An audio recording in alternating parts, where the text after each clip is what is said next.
Assalamualaikum warahmatullahi wabarakatuh. Kami dari kelompok 10 ingin mempresentasikan materi pasar oligopoli. Sebelum memulai presentasi, izinkan kami untuk memperkenalkan diri terlebih dahulu. Perkenalkan, nama saya Nanda Usna sebagai moderator. Perkenalkan, nama saya Aulia Syahputri sebagai pemateri 1. Perkenalkan, nama saya Muhammad Lukman Hakim sebagai pemateri 2. Baik, pemateri 1 dipersilakan. Baik, di sini saya akan menjelaskan tentang pengertian dari pasar oligopoli. Pasar oligopoli adalah suatu pasar yang strukturnya cenderung kecil di mana penjualnya sedikit, sedangkan pembelinya lebih banyak sehingga mengalami ketidakseimbangan. Pasar jenis ini dapat dikatakan sebagai pasar persaingan tidak sempurna. Oligopoli juga mengacu pada kekuatan pasar sebagai besar pertimbangan oleh sejumlah kecil perusahaan besar. Terima kasih. Selanjutnya materi 2 dipersilakan. Selanjutnya ada ciri-ciri pasar oligopoli. Yang pertama itu saling ketergantungan antara perusahaan satu dan perusahaan lainnya yang menjual produk yang sama bergantung satu sama lain terkait pengambilan keputusan. Terus kedua ada produk bersifat homogen, yaitu barang yang diperdagangkan bisa homogen atau sama atau memiliki perbedaan tertentu. Misalnya produsen rokok yang selalu memproduksi rokok, yang membedakan adalah variannya saja. Terus yang ketiga ada perlu iklan yang kuat. Iklan yang kuat intens dan kuat sangat penting dalam pasar ini karena perusahaan ingin menarik pembeli baru dan mempertahankan pelanggan lama. Terus yang terakhir ada membutuhkan strategi pemasaran yang cerdik. Butuh strategi dalam hal memasarkan produk secara cerdik, sebab jika tidak melakukan strategi pemasaran yang cerdik, cenderung sulit bersaing dengan produk lama. Selanjutnya ada jenis-jenis pasar oligopoli. Yang pertama ada pasar oligopoli murni, yaitu pasar yang sepenuhnya menjual satu barang saja, tetapi meskipun satu jenis barang yang dijual, varian produknya berbeda. Pada jenis ini harga barang cenderung hampir sama dan ditentukan oleh produsen yang paling awal. Terus yang kedua ada pasar oligopoli terdiferensiasi, yaitu pasar yang menawarkan perbedaan biasanya adalah dari segi harga. Jadi antara satu produsen dan produsen lainnya memiliki perbedaan harga.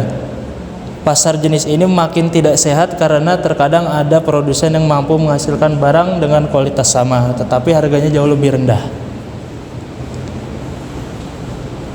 Terus ketiga ada pasar oligopoli non-kolusi, yaitu kebalikan dari kolusi. Jadi perusahaan tidak bekerja sama tetapi menyesuaikan sendiri dengan kondisi kompetitor. Hal itu dilakukan dengan tujuan supaya satu perusahaan dapat tetap bersaing dengan kompetitornya. Terus yang keempat ada pasar oligopoli kolusi, yaitu produsen yang menghasilkan barang yang sejenis akan melakukan kerjasama. Kerjasama itu dilakukan untuk menentukan harga jual suatu produk. Praktik ini biasanya dilakukan ketika harga barang yang ingin dinaikkan. Terima kasih. Selanjutnya materi pertama dipersilakan. Baik, di sini saya akan menjelaskan contoh pasar oligopoli. Yang pertama ada dari industri rokok. Rokok sebenarnya hanya ada satu jenis itu saja, tetapi para produsen rokok di Indonesia saling bersaing untuk menghasilkan varian-varian lainnya. Misalnya, ketika rokok satu mengeluarkan varian yang harganya murah, rokok 2 juga berusaha memproduksi rokok dengan harga yang sama dengan varian baru rokok 1. Yang kedua ada dari jasa penerbangan. Karena di Indonesia hanya ada sedikit perusahaan penerbangan, akibatnya adalah harga tiket pesawat yang dapat berubah-ubah sesuai dengan keinginan perusahaan. Ketika satu pesawat naik, pesawat lainnya cenderung akan naik juga karena pada dasarnya konsumen tidak memiliki opsi lainnya. Yang terakhir ada dari handphone. Saat ini persaingan produsen handphone cenderung sudah tidak ada lagi oligopoli karena sudah banyak produsen baru yang mampu memasuki persaingan dan memberikan opsi bagi pasar tertentu. Di sini ada kelebihan dan kelemahan dari pasar oligopoli.